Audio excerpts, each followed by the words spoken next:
तो ये ध्यान रखिएगा, उल्टे उल्टे पता नहीं कहाँ कहाँ से हम लोग बनाते हैं। भगवान कहते हैं यद्यपि मैं अजन्मा तथा विनाशी हूँ और यद्यपि मैं समस्त जीवों का स्वामी हूँ, तो भी प्रत्येक युग में मैं आदि दिव्य रूप में प्रकट होता हूँ। कौन से रूप में? आदि दिव्य रूप में। आगे बता दिया, सबके मित्र हैं। अब भगवान जो हमारे साथ परमात्मा विराजमान रहते हैं प्रभु जी हर समय, ध्यान रखिएगा, आत्मा के साथ परमात्मा हर टाइम रहता है, किसी भी अवस्था में वो नहीं छोड़ता, किसी भी अवस्था में, किसी भी अवस्था में, ध्यान रखिएगा।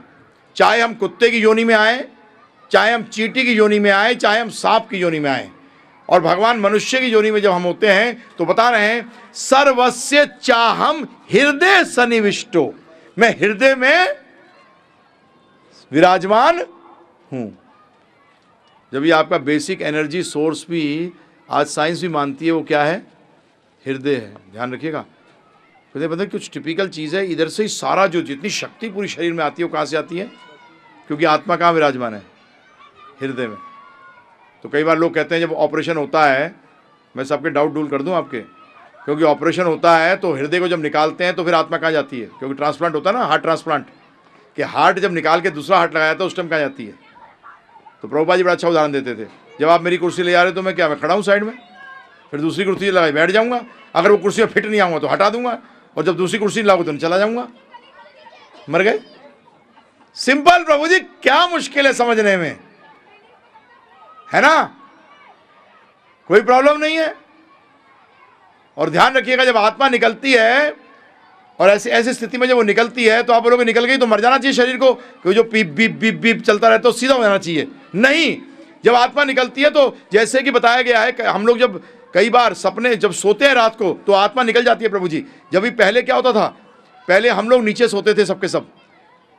क्यों सोते थे? क्योंकि कई बार आत्मा शरीर त्याग के निकल जाती है रात को, परंतु वो इस तरह से निकलती है जैसे पतंग होती है ना प्रभु जी, कि डोर एक लगी रहती है, चेतना की एक डोर कनेक्टेड है, और आत्मा पता नहीं कहां कहां घूम आती है, कहां कहां घूम आती है, परंतु ये क्या है?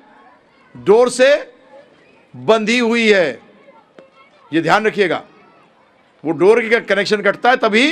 तो इसी तरीके से हार्ट ऑपरेशन होता है तो दिल में विराजमान है, निकली बाहर, कनेक्शन जुड़ा हुआ है, अब तो ये जो करना करता रहे। ठीक है जी, आपने नई कुर्सी लगाई, प्रॉब्लम कब आती है? उस कुर्सी में फिट नहीं आती वो, है प्रभु जी, तो फिर चली जाती है। हरी बोल। एक्चुअली रोते कौन है? जो चला गया वो नहीं, जो पीछे रह गए वो। हाँ, मैं 13वीं में बोलता हूँ ये, मैंने कहा तुम लोग रो रहे हो और वो कहीं जन्म ले रहा होगा, वहाँ खुशियाँ मन रही होंगी। कमाल है, उसी वही आत्मा एक जगह छोड़ के गई, रो रहे हैं, और वही आत्मा एक जगह जन्म ले रही है, वहाँ क्या बन रही है प्रभु जी? खुशियाँ बन रही है। हम फालतू में रोते और हंसते हैं। आप समझिए, तो हृदय में विराजमान है। कहाँ से समझे आते हैं? वेदों से समझे जा सकते हैं, उनसे श्रेष्ठ कोई नहीं है। बहुत इंपॉर्टेंट श्लोक है। भगवान कहते हैं, हे धनंजय, मुझसे श्रेष्ठ कोई सत्य नहीं है। 7वें अध्याय का 7वां श्लोक है भगवदगीता का, बहुत ही इंपॉर्टेंट श्लोक है भगवदगीता का। मुझसे श्रेष्ठ कोई सत्य नहीं है। जिस प्रकार मोती धागे में गुंथे रहते हैं, उसी प्रकार सब कुछ मुझ पर आश्रित रहता है। जैसे मोती की माला जो होती है ना प्रभु जी, मोती की माला क्यों माला बनी हुई है? क्योंकि उसके अंदर धागा है। आप धागा हटा दीजिए, सारी मोतियां बिखर जाएंगी। अब प्रश्न उठता है, भगवान ने मोती की माला का उदाहरण क्यों लिया? इसलिए लिया कि मोती की माला के अंदर वो धागा नजर नहीं आता, परंतु सारे मोती की माला उस धागे पे टिकी हुई है। ध्यान रखिएगा। इसी तरीके से ये सारा कुछ भगवान पे पिरोया हुआ है, परंतु इसका मतलब नहीं भगवान खत्म हो गए। कई बार लोग सोचते हैं भगवान क्योंकि सब जगह है इसलिए वो एक जगह नहीं है। भगवान वैकुंठ में भी हैं और हर जगह भी विराजमान है। इस पर भी चर्चा करेंगे, बाद में बताऊंगा आपको। तो इसीलिए भगवान कृष्ण कह रहे हैं और मैं कह रहे हैं, मतः परत्रम नान्यत किंचित अस्ति धनंजया, कि मेरे से परम सत्य और कोई नहीं है। आगे कहते हैं, अब मेरा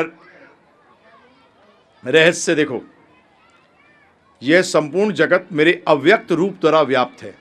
ध्यानपूर्वक सुनिएगा प्रभु जी, ये संपूर्ण जगत मेरे अव्यक्त रूप द्वारा व्याप्त है। अव्यक्त रूप कौन सा? उनका ब्रह्म।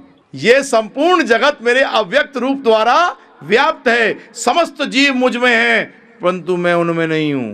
सुन रहे हैं? आगे सुनिए, तथापि मेरे द्वारा उत्पन्न सारी वस्तुएं मुझ में स्थित नहीं रहती। जरा मेरे अचिंत्य ऐश्वर्य को देखो। यद्यपि मैं समस्त जीवों का पालक हूं और सर्वत्र व्याप्त हूं, लेकिन मैं इस दृश्य जगत का अंश नहीं हूं, क्योंकि मैं सृष्टि का कारण स्वरूप हूं।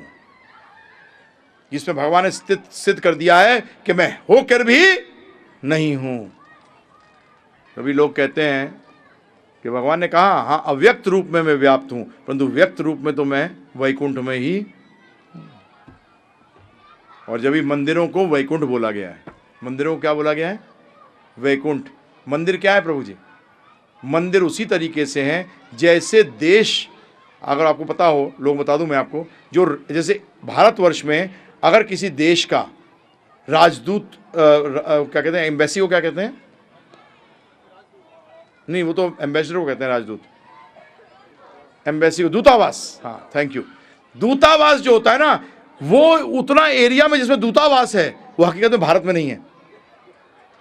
हाँ ये ध्यान रखिएगा, दिल्ली में भी जो दूतावास अगर किसी देश का है और आप पॉलिटिकल में आपको कुछ प्रॉब्लम हुई और भाग के उसमें चले गए और उसमें उन्होंने, इंडियन गवर्नमेंट आपको उधर से नहीं पकड़ सकती, क्योंकि वो आपके देश में होकर भी आपके देश में नहीं है। इसी तरीके से ये मंदिर जो है ये वैकुंठ के दूतावास हैं। मंदिर जो है ये वैकुंठ के दूतावास हैं। समझ में आया? परंतु ये नहीं कि कोई किराए पे घर में और आप ले लें और उसके सामने लगा दें यूएस एम्बेसी, तब नहीं होगा। हाँ हाँ ध्यान रखिएगा कि ये अमेरिका का दूतावास है, पकड़े जाएंगे और अंदर भी हो जाएंगे। ये ध्यान रखिएगा, इस चक्कर में ना पड़ जाइएगा, नहीं तो बड़ी प्रॉब्लम हो जाएगी। तो भगवान हर जगह हैं और भगवान कहते हैं मैं ही बनाने वाला, पालने वाला और ख़त्म करने वाला, संपूर्ण विराट जगत मेरे नियंत्रण में है। ये मेरी इच्छा से बारंबार स्वतः प्रकट होता रहता है और मेरी इच्छा से अंत में विनिष्ट